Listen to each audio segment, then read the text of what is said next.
Una de las cosas que en los últimos tiempos, quizá por las lecturas o no sé, la verdad, que me he comenzado a reflexionar más, es ver cómo nosotros, quiero decir, la humanidad, hemos normalizado lo anormal.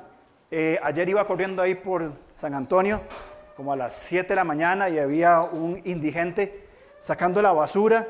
Normal, es normal. Y lo que me llamó la atención es que el muchacho buscaba, sacó algo, parecía como un helado que habían botado entero, lo sacó así, chorreando de todo lo que había, y como que evaluó para ver si se lo comía o no. Después lo dejó ahí, yo seguí, pero me quedé con esa imagen en la mente, y mientras corría, yo iba pensando, ¿qué problema para nosotros a nivel humano es que esas cosas sean normales? Es decir, ¿cómo puede haber un ser humano pasando por esas situaciones? ¿Cómo un ser humano está buscando comida en medio de la basura? Y cómo otros cientos en todo el mundo desperdician la comida y no hay una contemplación en esas cosas. Siempre mis problemas mentales son serios, ¿verdad? Pero iba pensando en eso y probablemente este hombre llegó ahí por sus decisiones. Probablemente comenzó a tomar malas decisiones, no tuvo oportunidades como quizá tuvieron otros. El pecado, las decisiones, mil cosas, bien. Pero en medio de todo esto, seguía pensando y dándole mente, o sea, ¿en qué nivel de humanidad? Bueno, eso ha estado todos los tiempos, ¿no? Pero que ver una persona así ya es normal para nosotros. Nosotros en nuestro Ministerio Levanta, que como saben trabajamos con víctimas de violencia doméstica, no quiero decir que nos hemos acostumbrado, pero no nos sorprenden ya ver cosas y nos sigue, gracias a Dios, indignando los abusos de los abusadores. Pero siguiendo en esta línea, yo digo, esto no es la intención de Dios. No es lo que Dios tenía predispuesto, ni pensado, ni su voluntad. Y cuando nosotros venimos a este estudio que vamos a comenzar, no sé cuánto iremos a tardar, porque la idea es ver todo el libro de Hechos, pero cuando hablamos de Hechos, creo que podemos ver en Hechos el reino de Dios en la tierra como en el cielo. ¿Qué queremos decir? Que a través de Hechos, y a veces también en Hechos se ha tomado Hechos como un plan estratégico para la iglesia. ¿Cómo debe ser la iglesia? ¿Cuáles son las acciones que la iglesia debe tomar? ¿Qué debe hacer? Y si bien es cierto, tenemos cierto aprendizaje en cuanto a la iglesia, se origina ahí la iglesia. Algo muy importante es esta idea. Bien, en Hechos tenemos el reino de Dios. El reino de Dios aquí en la tierra. Y vamos a ir viendo cómo este reino de Dios, y ya lo hemos hablado, del ya pero el todavía no, va a ir incursionando en nuestro constante desarrollo. Cuando vemos este tipo de cosas, nos preguntamos, ok, y como iglesia, ¿dónde está la iglesia? ¿Cómo responde la iglesia?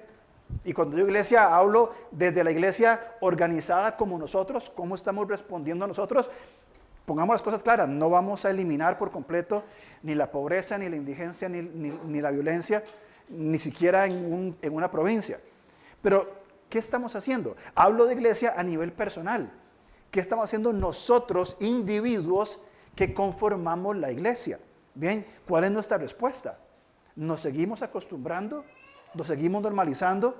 ¿O podemos ser proactivos, no reactivos? Que eso es algo muy importante. Somos proactivos ante situaciones bastante complejas como esas que vimos el día de hoy. Entonces, en medio de todo esto, bien, hay una pregunta que para mí es importante y que creo que podemos ir descubriendo juntos a través del estudio en Hechos, es ¿qué es la iglesia? Algunos han visto a la iglesia y ojo, lo que voy a decir es parte, pero no es todo. Lo repito, lo que voy a decir es parte, pero no es todo. Algunos han visto a la iglesia como un lugar para servir. Sí, pero falta mucho. Venimos a servir a la iglesia, a la comunidad. Sí, muchos están sirviendo, estaremos sirviendo, por supuesto, pero no es todo. Y yo he visto personas y movimientos e ideas de decir, la iglesia es un lugar de servicio. Sí, pero falta. La iglesia es un lugar para adorar. Sí, tenemos música, tenemos la cena del Señor, tenemos la oración. Sí, pero falta.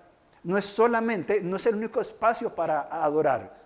Usted y yo podemos adorar de mil formas. De hecho, nuestra vida debería ser constantemente una adoración. La iglesia como un lugar de consumo espiritual. ¿Y a qué me refiero con esto? Un lugar donde voy los domingos por 2 horas, hay un cafecito en el medio, consumo algo espiritual, rápido, ojalá, que el pastor no dure mucho, que la música sea buena, que no haya mucho calor, voy a poner algo de dinero y me voy. Y el resto de la semana, no interesa cómo viví, no importa mi visión, no importa, y esto es muy importante, alrededor de qué organizo mi vida, y eso lo vamos a hablar en algún otro momento, sigo organizando mi vida conforme a mi cosmovisión sin el Señor. El domingo voy y consumo iglesia, y me llena para 6 días, y el domingo, toca. Bueno, pero este domingo no, porque estoy muy cansado, realmente entonces no voy a ir, porque ayer hice muchas cosas, estoy muy cansado, entonces hoy voy a descansar. Consumo el próximo domingo. Y la iglesia, si bien es cierto, nos reunimos para adorar, para reforzar nuestra comunión entre nosotros, celebrar cosas importantes, recibir del Señor su palabra y permanecer recibiendo durante el resto de la semana. Entonces, a veces la iglesia, y creo que es mucho de la cultura occidental de estos tiempos, se convierte en un lugar de consumo. Si la música me gusta, si la predicación me gusta, si los hermanos me gustan, si el lugar me queda cerca, si todo eso está bien, entonces yo voy a congregarme. Un lugar de consumo, como consumo McDonald's o consumo Toyota o consumo cualquier otra cosa para mi beneficio. Cuando no es así. ¿Qué es la iglesia? Vamos a 1 de Juan capítulo 1, versículos 1, lo que Leo leyó en el momento. Y hay un texto maravilloso aquí en Juan que vamos a invertir ese primer tiempo en pensar un poquito alrededor de este concepto. Lo que era del principio. Si usted nota, Juan comienza hablando como comienza hablando en su evangelio. En el evangelio de Juan dice lo que era en el principio. Vamos a leerlo para poder concretar. Leemos 1:1 de 1 de Juan, lo que era del principio. Juan en su evangelio, en el capítulo 1, va a usar palabras muy similares. En el principio era el verbo, entendemos, dice, era con Dios y el verbo era Dios. Este era en el principio con Dios. Y rápidamente, este verbo es la palabra griega logos. Y el logos es el discurso, la expresión, lo que se manifiesta, lo que otros escuchan de. Por tanto, Jesús es la expresión, es el discurso de Dios. En el principio era el verbo era con Dios y el verbo era Dios, Él es eterno, como ya la estudiamos en Colosenses. Volvemos a 1 de Juan, y Juan dice, lo que hemos oído, lo que hemos visto con nuestros ojos, o sea, Juan es testigo de primera mano, lo que hemos contemplado, y me encanta esa parte, lo que palparon nuestras manos. Es decir, Juan está diciendo que probablemente cuando iban caminando, en alguna conversación, Juan puso su mano sobre el Señor Jesús y sintió ese logos, esa expresión de Dios al lado suyo. Y yo no sé, Juan, si tenía probablemente que sí, de poner la mano en el Señor y decir, estoy palpando el verbo de vida que se ha expresado en la humanidad, encarnada en la persona de Jesús. Lo que contemplaron nuestras manos, fíjense lo que dice Juan, tocante al verbo de vida, y ratifica igual que en el Evangelio, porque la vida fue manifestada y la hemos visto. De hecho, en Juan 1:14, igualmente, Juan vuelve a citar, y leo para ustedes, Juan vuelve a citar algo similar en el versículo 14 del capítulo 1 de Juan. Él dice, y vimos su gloria, y aquel verbo fue hecho carne y habitó entre nosotros, tabernaculizó entre nosotros, y vimos su gloria como el unigénito Hijo del Padre, lleno de gracia y de verdad. Gracia y verdad inseparables. Muy bien, esto que dice Juan, lo que él vio, porque él dice, porque percibimos con los sentidos el verbo de Dios. ¿Me explico? Juan no está diciendo, como lo va a decir en Apocalipsis, yo tuve una visión del Hijo de Dios, y describe a Cristo en magnitudes que son estratosféricas para nosotros, son muy profundas, muy espirituales, como describe esa visión de Cristo. Pero en esta primera carta a Juan, él dice, hermanos, lo que yo percibí con mis sentidos, lo que vi, lo que escuché, lo que vimos, lo que oímos, lo que palpamos, lo que no vi en una visión, lo que cualquier ser humano pudo haber percibido. Esta realidad del reino de Dios en la tierra, así como en el cielo, fíjense lo que dice. Bueno, dice, y os anunciamos la vida eterna. En Juan 17:3 dice que la vida eterna es el conocimiento de Jesús. Leo para ustedes Juan y puede buscarlo por supuesto conmigo, Juan 17:3, en esta oración intercesora de Jesús, dice, y esta es la vida eterna. Señor, ¿cuál es la vida eterna? ¿Qué es la vida eterna? ¿Cómo se manifiesta la vida eterna? Que te conozcan a ti, el único Dios verdadero, y a Jesucristo, a quien has enviado. Y a Jesucristo, que es tu expresión, es tu discurso, es tu logos, es tu verbo, es tu acción. Notemos cómo Juan en esta primera carta va diciendo, Cristo es vivible a nivel humano, si me entienden lo que quiero decir. La experiencia de Cristo se da en nuestra humanidad. Si bien es cierto, comienza por asuntos profundamente espirituales, donde el Espíritu Santo va convenciendo y transformando, renovando nuestra forma de pensar, sentir y hacer, pero al fin y al cabo lo expresamos en la cotidianidad de la vida, en el vivir día con día, en las relaciones que tengo con mi esposa, con mis hijas, con mis hermanos, en mi trabajo, en mi deporte, en mis conversaciones, en mis entretenimientos. Ahí es que comenzamos a vivir entonces esta experiencia magna de Cristo. No simplemente soy cristiano, consumo iglesia y me voy. Ahora, continuemos. Dice, y os anunciamos la vida eterna, la cual estaba con el Padre y se nos manifestó. Ya Juan capítulo 1 ha explicado esto. Y luego el versículo te dice, lo que hemos visto y oído, y yo siento, no sé si es mi ímpetu, pero yo siento que Juan aquí como que agarra fuerza, como que mete quinta. Y él dice, lo que hemos visto y oído, estos anunciamos. ¿Para qué? ¿Para qué me estás anunciando a la persona de Cristo? ¿Cuál es el sentido? ¿Hacer un adepto de mi religión? ¿Un prosélito de mis creencias? ¿Meter un cristiano más a cuatro paredes que venga el domingo, consuma y se vaya? No.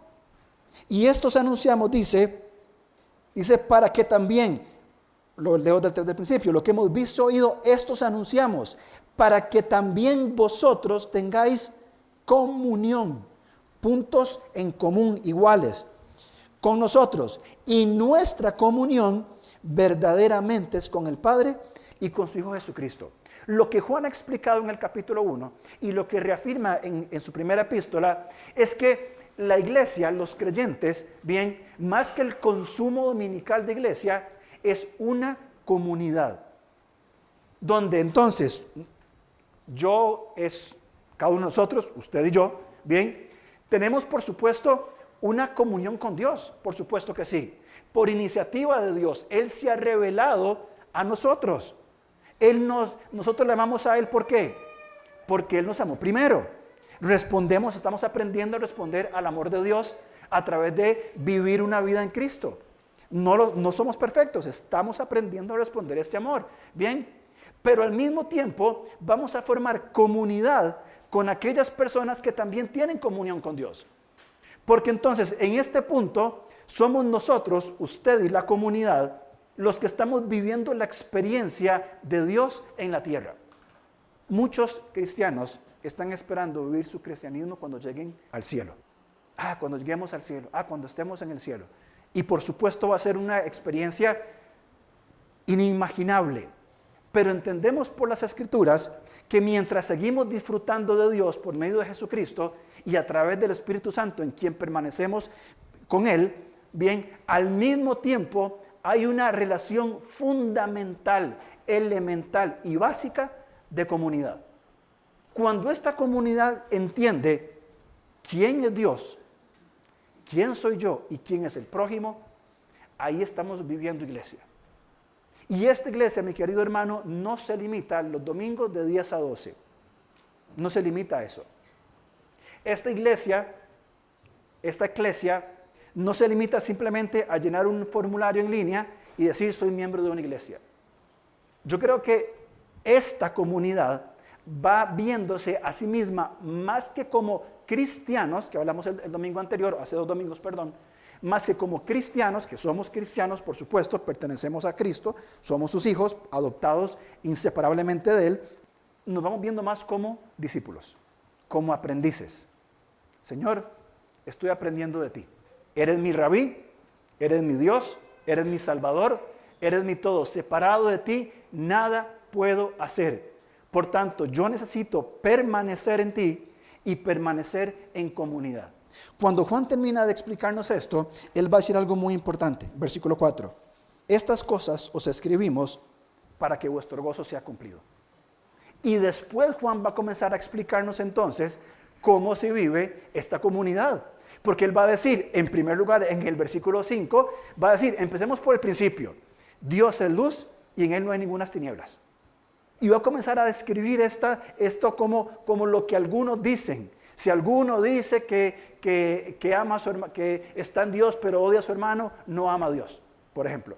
Y va a comenzar a marcar estos principios de vida. En el capítulo 2 Juan va a decir, por ejemplo, va a decir que no nos dejemos vencer por los enemigos de este mundo. Los deseos de los ojos, de la carne, la vanagloria de la vida. Juan va a comenzarnos a decir, hermanos, organicemos la vida alrededor de Jesús. Ahora hablaba con mi esposa temprano sobre algo, ciertas cosas, y filosofábamos, ¿verdad? Y llegamos al punto de redundar en esta idea.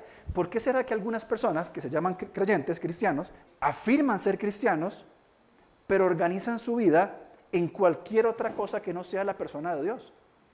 Es decir, vamos a decir, adoptan una cosmovisión, un estilo de vida. Yo voy a seguir ese estilo de vida. Sí, yo voy a la iglesia, yo soy cristiano, me congrego, ofrendo, sirvo, pero mi vida no está organizada alrededor de Dios, alrededor de su cosmovisión, de su revelación bíblica, sino alrededor de lo que sea, cualquier otra cosa. Mi trabajo, mi familia, mis amistades, mis gustos, etcétera, etcétera, lo que sea, cualquier cosa. Ahí creo que está el problema y el gran tropiezo para dejar de ser aprendices de Jesús y simplemente ser nominalmente un cristiano. Ahora, cuando hablamos de iglesia o la eclesia, otra vez, no es una denominación, no es un edificio, son los llamados fuera de las tinieblas para vivir en la luz. Eclesia, esta palabra es muy importante porque son dos partes y tiene que ver con llamar fuera o los que han sido sacados y hemos salido de las tinieblas para vivir en la luz. Estos que están en la luz tienen comunión con Dios, con otros, y anticipan el reino de Dios en este mundo. Por eso hablamos de hechos, entonces, oramos y vemos hechos, o vamos a ver hechos, como el reino de Dios en la tierra, así como en el cielo. Señor, esas grandezas no se quedan para el cielo. Es decir, aquí nosotros, a través de hechos, vamos a ver cómo vivimos, cómo anticipamos esa verdad revelada de Dios. Y cómo vamos experimentando, valga la redundancia, la experiencia de Cristo en nuestro mundo. Mateo 6, capítulo 10, Jesús ora y enseña a orar a sus discípulos. Venga tu reino, hágase tu voluntad como en el cielo, así también en la tierra. Gracias. Así también en la tierra. Es la oración, es el llamado que se nos manda a nosotros a hacer en este tiempo. Quiero ver un par de cosas rápidamente antes de avanzar en la segunda parte para ver Hechos capítulo 1, los primeros versículos. Es entender de que como creyentes, como aprendices, estamos anticipando y proclamando este gran reino de Dios. Y la iglesia es parte del reino de Dios. Alguien hizo este cuadro, y me parece muy interesante, de cómo el reino de Dios se ha ido revelando desde siempre. El reino de Dios no es un invento nuevo, ni es algo que suena muy lindo en estos tiempos, sino cómo el reino de Dios, ese gobierno de Dios sobre todas las cosas, ha estado siempre. Por ejemplo, en la ley se reaviva la esperanza de un reino. Acuérdense que por la caída en Génesis 3, el hombre es separado de Dios y comienza esa búsqueda de la simiente de la mujer.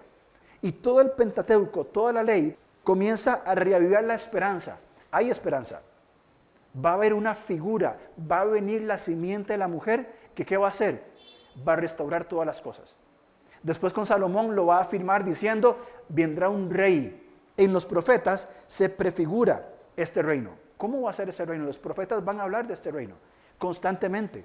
Un reino de paz, un reino de justicia, que es a lo cual nosotros estamos llamados a hacer como iglesia. En los escritos, es decir, los salmos, los proverbios, Eclesiastés, se describe cómo es la vida en el reino. Por ejemplo, el Salmo número 1. Bienaventurado el varón, ¿se acuerdan? Que no anduvo en consejo de malos, ni se sentó en silla de escarnecedores, bien, ni se detuvo, etc. Sino que en la ley de Jehová está su delicia, su deleite, y en él medita de día y de noche. Aquel que organiza su vida alrededor de Jesús, aquel que es un habitante proactivo del reino, entiende el Salmo número 1. y entiende diciendo, Señor, esta es mi forma de vida. Y los salmos describen cómo se vive el reino de Dios. Los evangelios van a describir la encarnación, el logos, la expresión del reino. ¿En quién? En la persona de Cristo. Jesús vino, bien, a traer la libertad que se buscaba. Y las acciones, milagros, discursos de Jesús van en función de este reino. Por eso cuando los discípulos quisieron defender a Jesús con espadas, él dijo, hermanos, un momento, mi reino no es como cualquier reino. Mi reino es diferente. Mi reino se va a basar en la reconciliación, en la justicia, en la paz, no en la violencia. En Hechos y en las epístolas, notablemente este autor dice que el reino se va a ver a través de una comunidad. Por eso en Hechos se van a llamar los del camino. Y varias veces se habla sobre estos del camino, aquellos que están en el camino de Jesús. Finalmente Apocalipsis habla de la meta, cómo se va a consumar este reino y esta esperanza. Hace unos meses, no sé si años quizá, tuvimos algunas definiciones de lo que es el reino de Dios. Bien, y vamos a repasarlas antes de que entremos nosotros al libro de Hechos. La primera definición dice que el reino de Dios es el poder del rey sobre el pueblo del rey en el lugar del rey. El rey dice, o es la expresión del poder, una palabra muy importante, el rey tiene poder, y este rey está gobernando sobre su pueblo, es decir, nosotros, sus seguidores, sus discípulos, y lo va a hacer en el lugar del rey. Otra definición más simple es el gobierno de Dios sobre su creación. Dios es rey, Él gobierna sobre su creación, nada pasa sin que Él sea su voluntad. Y tercero, creo que es la que más me gusta a mí, es el reinado activo y soberano de Dios a través de la historia, llevando a cabo sus propósitos en el mundo a través de Cristo Jesús. Cuando hablamos de este elemento de Dios cumpliendo sus propósitos en el mundo, para nosotros es fácil recordar, por ejemplo, el libro de Daniel o el libro de Esther, donde vemos a Dios operando milagrosamente. ¿Se acuerdan? Todas las historias magníficas de Daniel, de Esther, de Isaías, donde Dios actuaba de una forma increíble y maravillosa. Pero pensamos que ese actuar de Dios quedó limitado en esos momentos y que hoy no. Y que hoy Dios trabaja de otras maneras.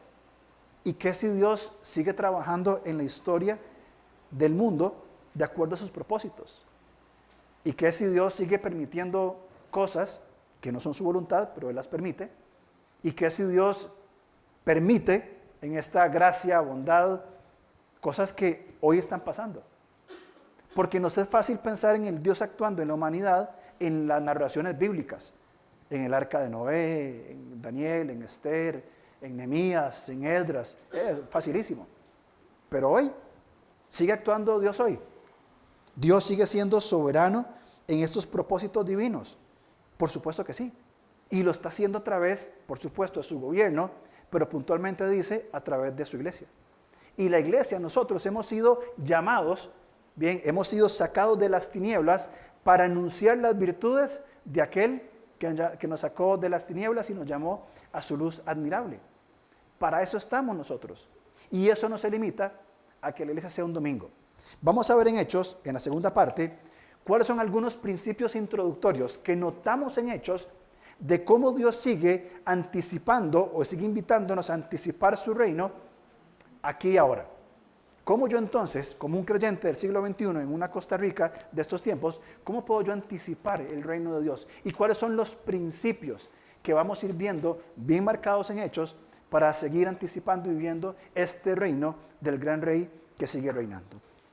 Muy bien, Hechos 1:8 nos va a dar un punto de partida muy importante para nosotros. Si usted tiene su Biblia, por favor, ábrala, porque Hechos 1:8 nos va a dar estos elementos bien importantes de cómo este libro se va a desarrollar. Que por cierto, Hechos 1:8 son las últimas palabras que dijo Jesús antes de ascender a los cielos. Yo no sé cuáles serían las palabras si tuviéramos que despedirnos de alguien que probablemente no veríamos por muchísimo tiempo, o que sepamos que nunca más los vamos a volver a ver. ¿Qué palabras les diría? Les diría algo así como, bueno, pura vida, nos vemos.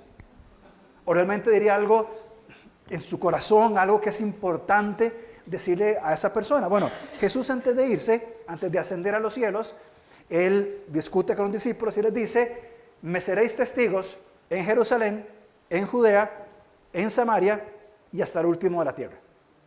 Y dice que habiendo dicho esto, fue ascendido a los cielos, aparecieron ángeles, los discípulos están viendo para el cielo con la boca abierta, viendo qué es lo que pasaba, y aparecen ángeles que les dicen: ¿por qué están mirando al cielo? Este Jesús que acaba de ascender, a sí mismo volverá. Entiendo y me gusta entender esta expresión, ¿por qué están mirando al cielo? Como ese ánimo de estos ángeles, de decir: por supuesto tenemos que ver el cielo, pero también tenemos que seguir viendo en nuestra tierra, porque va entonces a comenzar la narración de cómo el reino va a incursionar a través de la iglesia en la vida diaria y la experiencia de todos los creyentes. Por eso podemos tomar, y vamos a tomar de hecho, este versículo como un versículo clave que nos va a bosquejar qué es lo que pasa en Hechos. Bien, y en Hechos hay lugares que son bien importantes. Antes de entrar a esto, veamos por favor Hechos 1, del 1 al 4. Dice: en el primer tratado, oh Teófilo, hablé acerca de todas las cosas que Jesús comenzó a hacer y a enseñar, hasta el día en que fue recibido arriba, después de haber dado mandamientos por el Espíritu Santo a los apóstoles que había escogido, a quienes también, después de haber padecido, se presentó vivo con muchas pruebas indubitables, y apareciéndoseles durante 40 días y hablándoles acerca del reino de Dios. Y estando juntos, les mandó que no se fueran de Jerusalén, sino que esperasen la promesa del Padre, la cual les dijo: oísteis de mí. Porque Juan ciertamente bautizó con agua, mas vosotros seréis bautizados con el Espíritu Santo dentro de no muchos días. Bien, entonces entendemos que Hechos, y rápidamente, Hechos fue escrito por Lucas. Así que cuando este autor Lucas le dice Teófilo, que probablemente sea un título, amante de Dios, significa Teófilo, el que ama a Dios, le dice: mira, Teófilo, en el primer tratado que te escribí, acuérdense que Lucas quiere poner las cosas en orden. Lucas era estadista, era un esclavo, era un estadista, era un médico. Entonces Lucas dice: vamos a ver, vamos a hacer las cosas en orden. Y si usted lee el Evangelio de Lucas, es muy ordenado, es muy estructurado. Entonces dice: mira, en el primer tratado, Teófilo, te expliqué dos cosas vitales: lo que Jesús comenzó a hacer y a enseñar. Y eso es el Evangelio de Lucas. Ahora, en la carta de Lucas, de Hechos, Lucas va a continuar explicando lo que Jesús hizo y enseñó y cómo la iglesia ahora va a vivir esos principios. Y cómo entonces esta comunidad de fe que ahora está en Cristo va a comenzar a vivir estos principios fundamentales de la experiencia de Jesús. Porque la mayoría de comentaristas concuerdan de que Hechos de los Apóstoles quizás no sea el mejor nombre para la carta. Acuérdense que esos son cartas o tratados que escribieron y no le pusieron título. Es decir, Hechos no decía Hechos de los Apóstoles. Con el tiempo se titularon y muchos argumentan que un título más adecuado podría ser Los Hechos de Jesucristo y el Espíritu, o Los Hechos del Espíritu Santo. Porque si bien es cierto, hay hombres prominentes acá, Pedro, Pablo, Jacobo también es importante, el centro es el Espíritu Santo obrando a través de estos hombres. Y es sobre estas enseñanzas que Jesús comenzó a plantear. Versículo 2 dice que Lucas habla hasta el día en que fue recibido arriba. De hecho, si usted toma el último texto de Lucas y el primero de Hechos, parecen continuos, ¿verdad? Entonces hay una unidad ahí.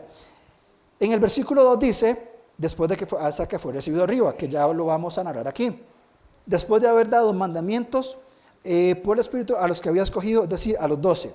A quienes también, en primer lugar, después de haber padecido, se presentó vivo con muchas pruebas indubitables.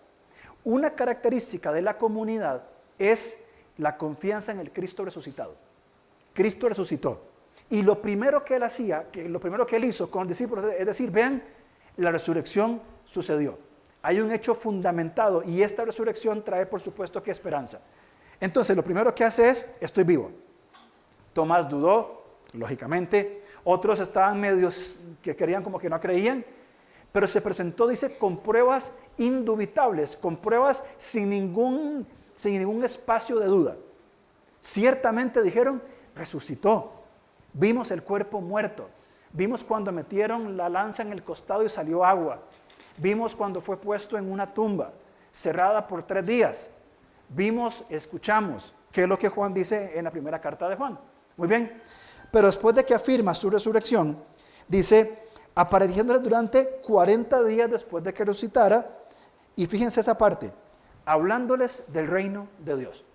Entonces, si Jesús, antes de ascender, dijo lo más importante, me van a ser testigos, ¿cómo fue el discurso que continuó en esos 40 días?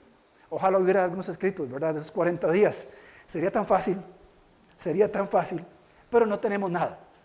El Señor resucitado se sentó con los discípulos, probablemente similar a la figura de Juan 21, alrededor de un fuego con unos pescados, unos panes, y comenzó a enseñarles del reino de Dios. El Cristo resucitado diciéndoles sobre el reino de Dios. Que tenemos, por supuesto, revelación en las Escrituras, pero creo que esa enseñanza del corazón de Jesús tuvo que haber sido única. Versículo 4.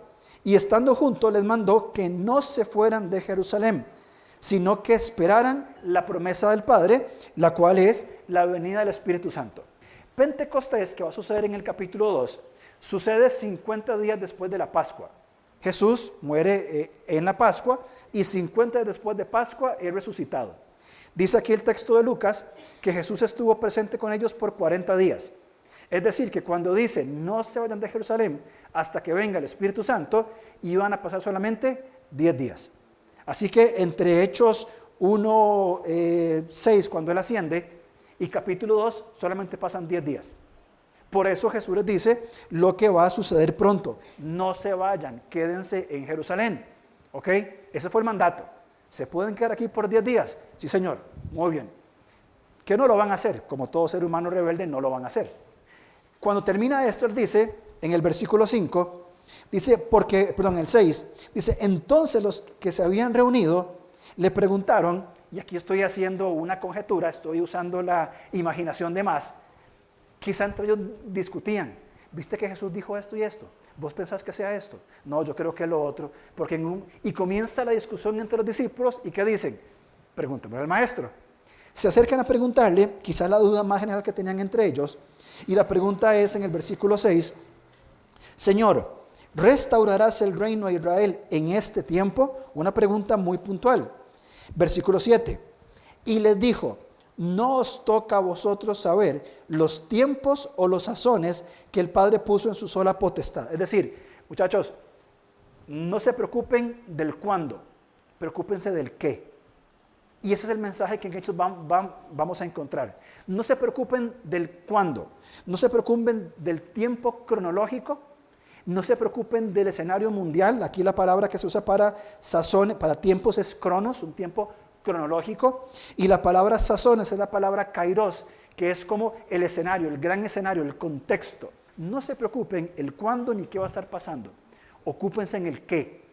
Y acto seguido responde en el versículo 8, pero recibiréis poder cuando haya venido sobre vosotros el Espíritu Santo. ¿Cuándo fue esto? Dentro de 10 días. Dentro de 10 días va a venir el Espíritu Santo. Recibiréis poder cuando haya venido el Espíritu Santo y me seréis testigos. Esta palabra testigos es la palabra griega mártir, que significa un testigo ocular. Es decir, vio un testigo ocular y moral de cierto evento. Ustedes que ya recibieron el Espíritu Santo, bien, que va a venir dentro de 10 días, van a testificar de quién soy yo. Por eso cuando Lucas le dijo a Teófilo, bien, lo que Jesús comenzó a hacer y enseñar es lo que la iglesia va a continuar, las enseñanzas de Jesús, y va a hacerlos en la fuerza del Espíritu. Por tanto, en Hechos vamos a ver la enseñanza y la vida de Jesús a través de la comunidad por la fuerza del Espíritu. Enfatizamos entonces el nuevo título propuesto, Hechos de Jesucristo y su Espíritu por medio de la iglesia. Ahí el reino comienza a entrar en esta nueva comunidad. Y estos pobres cristianos, diría un amigo mío, están más perdidos que Adán en el día de la madre. No sabían qué hacer. Somos judíos, no somos judíos, somos una secta del judaísmo, somos romanos, ¿qué somos? No, porque surge esta nueva comunidad. Efesios, Pablo va a decir, ustedes son una nueva humanidad. La iglesia es una nueva humanidad y va a vivir diferente con los principios del rey en este nuevo reino que estamos incursionando Ya, pero todavía no.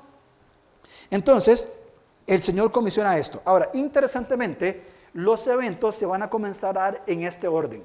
Iba a poner un mapa y se me olvidó. Pero si viéramos un mapa, bien, es un mapa concéntrico. Y lo vamos a resumir de esta manera. De los capítulos 2 hasta el 7, se va a hablar de lo que sucedió en Jerusalén. Me seréis testigos en Jerusalén. Y vamos a hablar de lo que pasó en Jerusalén. De los capítulos 8 hasta el 12, dice el texto en 1:8, en Jerusalén, en toda Judea y en Samaria. Vamos a ver de 8 al 12 qué pasó en Judea y en Samaria, haciendo un énfasis muy importante en Samaria. ¿Por qué? Y esto a mí me encanta. Porque en Samaria estaban los despreciables, los samaritanos, cochinos, que nadie quería. Dentro del judaísmo, por supuesto. Pero que Jesús, en Juan capítulo 4, ¿qué hizo? Habló con esta mujer que no tenía una relación muy saludable con los hombres, y después pasó 2 días enteros en Samaria compartiendo el evangelio, y ellos creyeron por la fe. Y se va a levantar un hombre, ya lo vamos a ver, que va a compartir su fe con los vulnerables y los menospreciados. De los capítulos 13 al 20, ahora a partir de Antioquía, Jerusalén desaparece. De hecho, esta iglesia en Jerusalén probablemente desapareció en el año 80, 90, no se supo más. Y el centro del cristianismo va a ser ahora Antioquía. Y a partir del capítulo 13 al 20, el evangelio sale hasta lo último de la tierra. Comienza a expandirse, ¿a dónde? Asia Menor, Éfeso, previamente Antioquía, Pisidia, Listra, Derbe, Iconio, van a ir a Filipos, a Berea, a Corinto, a Atenas, fuera de este lugar. Y en Romanos 15 Pablo va a decir, lo he llenado todo con el evangelio, hasta Ilírico, la actual Croacia, la ha llenado con el evangelio. Y en los capítulos 21 al 28 se nos va a decir que Pablo va a ser llevado, ¿a dónde? A la ciudad más importante del mundo de aquellos tiempos, a Roma, donde va a compartir el evangelio, bien, y donde muchos van a creer, y desde Roma el evangelio se va a expandir. ¿Se acuerdan aquel dicho? Que todos los caminos llevan a Roma. Desde Roma va a salir, por vías romanas, el evangelio por todo el mundo conocido. ¿De dónde? Y aquí quiero marcar algo muy importante. A veces leemos, hermanos, los textos de Hechos de Pablo, Pedro, Jacobo, Timoteo, Felipe, Esteban, como aquellos grandes hombres separados y que son inalcanzables, superhumanos. Pero hermanos, y sí, obviamente fueron hombres elegidos, el apóstol Pablo con un llamado muy único, pero la mayoría, y eso lo digo con mucha seguridad, la gran mayoría del ministerio evangelístico del primer siglo fue hecho por la mayoría de los cristianos que vivían en sus contextos locales. ¿Pablo tuvo un gran impacto? Por supuesto que sí. Pero Pablo, por ejemplo, nunca fue a Colosas. ¿Cómo creció la iglesia en Colosas? ¿Quién la fundó? ¿Quién la sostuvo? ¿Quién la desarrolló? Pablo no fue. Y para los paulistas, hay muchos más creyentes que llevaron ese evangelio a muchas esquinas del mundo. Gente de la cual nunca vamos a conocer su nombre ni sus obras. Así como nosotros, como usted y yo, personas comunes y corrientes que vivimos nuestra fe en cada lugar y en cada esquina. Vamos a ver algunos versículos simplemente para ilustrar esto que hemos mencionado. En el capítulo 2, vamos a ver en Hechos 2 al 7, la formación y consolidación de la comunidad del rey, la cual está aprendiendo a anticipar el reino de Dios. Bien, 2 al 7 de Hechos, ¿qué vamos a ver?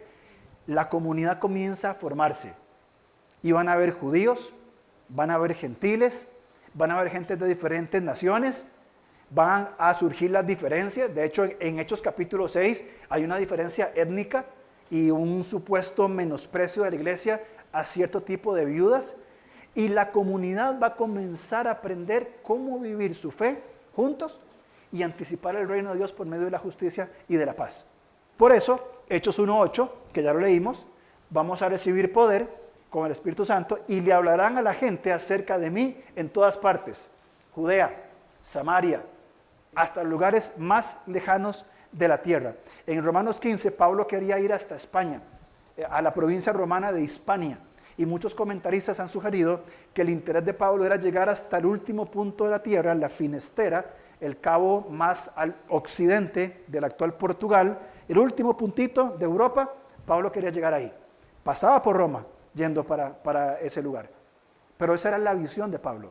¿Llegó o no llegó? No lo sabemos. Pero en Hechos 2 al 7, ¿qué encontramos? La comunidad se está formando. Usted y yo, hermanos, somos parte de una comunidad. No hay cristianos solitarios. El cambio no sucede de forma ermitaña, metido en una cueva. Nos necesitamos unos a otros. Por eso el Nuevo Testamento está lleno de la expresión unos a otros. Exhórtense, ámense, salúdense, perdónense, sean misericordiosos los unos a los otros. ¿Por qué? Porque somos una comunidad que está creciendo. En segundo lugar, en Judea y en Samaria, bien, Hechos del 8 al 12, la comunidad se ocupa de ¿quiénes? De los vulnerables y los menospreciados. Felipe se va a atrever a ir hasta Samaria.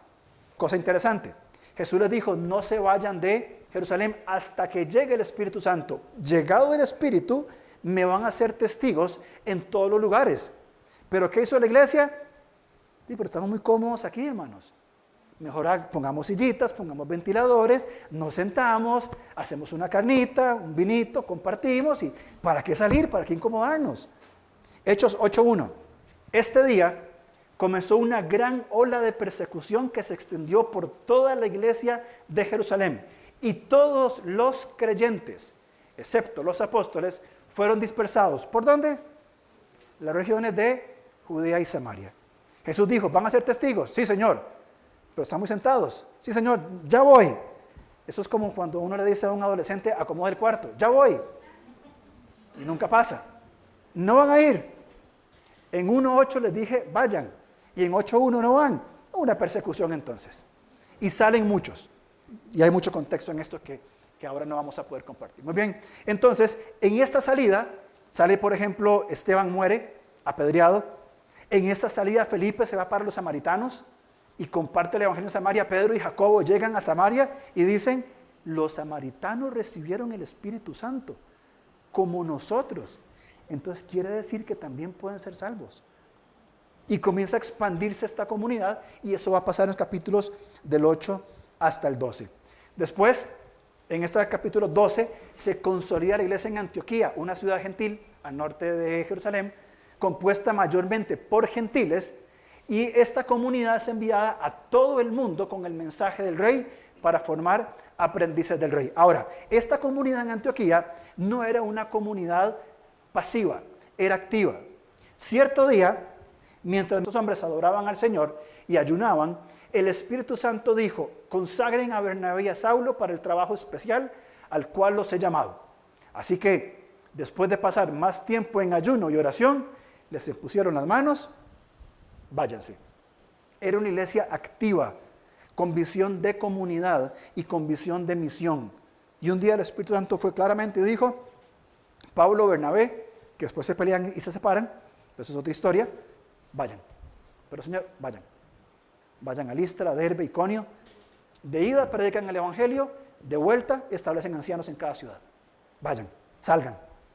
¿Con qué? Con el mensaje de lo que Jesús comenzó a hacer y enseñar. Y lo vamos a ver estas historias maravillosas del 13 hasta el 20, de los apedreamientos, de la salvación de personas tan duras como un carcelero en Filipos.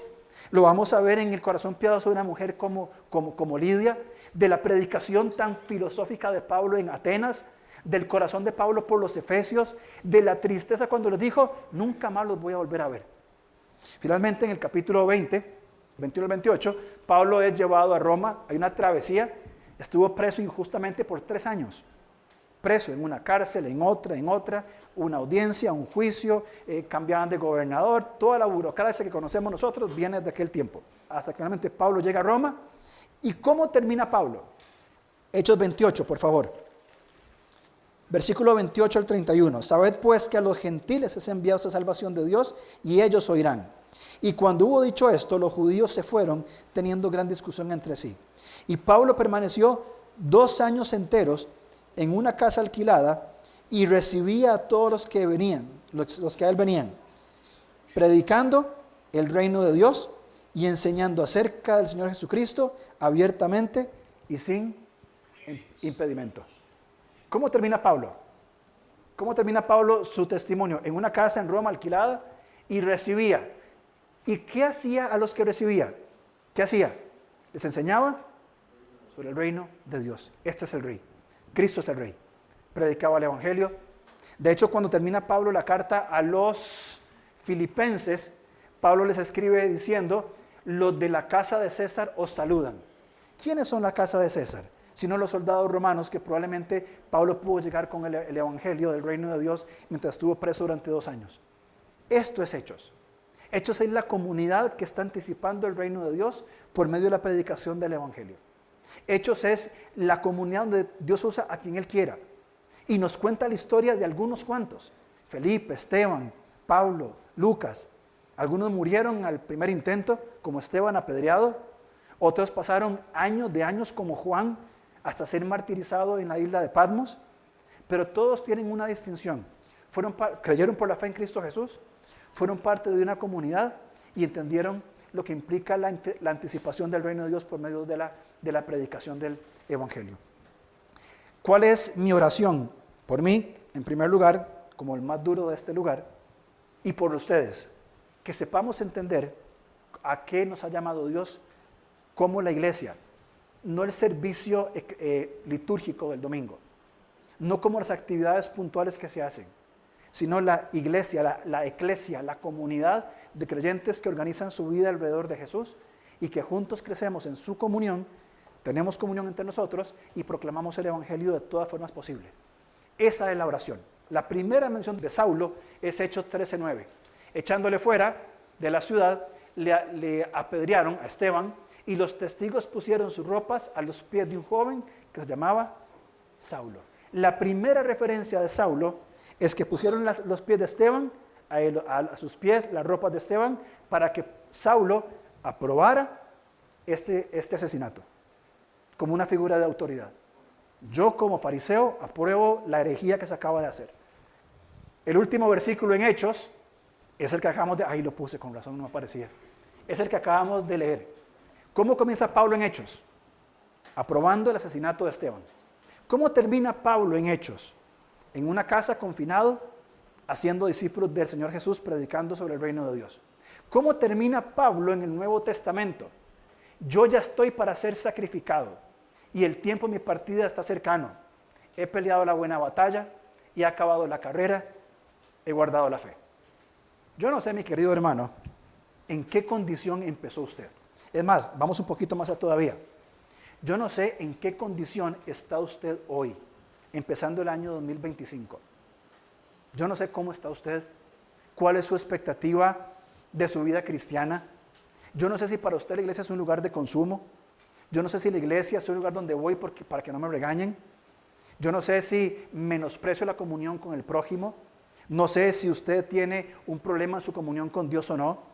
El problema no es cómo empezamos, ni cómo nos sentamos acá. El asunto es cómo vamos a terminar. Pablo comenzó su vida en las Escrituras como un hombre aprobando el asesinato de un hombre justo y piadoso. Y termina su vida él mismo como un sacrificio. Sabía que era en cuestión, quizás de días, donde muriera decapitado por el evangelio, por la fe puesta en Cristo. Estos mismos llamados es el llamado que tenemos nosotros. No hay diferencia. ¿Cambia el contexto? Por supuesto que sí. No nos van a apedrear, no vamos a morir decapitados, pero sí hay un precio que pagar. Hay una responsabilidad que asumir. Y el deseo a través del estudio de la carta de Lucas a los Hechos es que vayamos dimensionando que tenemos comunión con Dios, con el prójimo, somos una comunidad en conjunto que organizamos nuestra vida alrededor de Jesús y procuramos anticipar el reino de Dios por medio de nuestra vida. Va más allá que un domingo. Va más allá de ser cristiano. Se enfoca en el énfasis de decir, soy un aprendiz, soy un matetes, soy un seguidor, soy un discípulo del Señor Jesús, de lo que Él enseñó y lo que Él hizo en este tiempo, en este momento. Si se escribiera Hechos 29, que no existe, yo creo que sería nuestra historia, la de muchos cristianos que seguimos ese legado de nuestro Rey.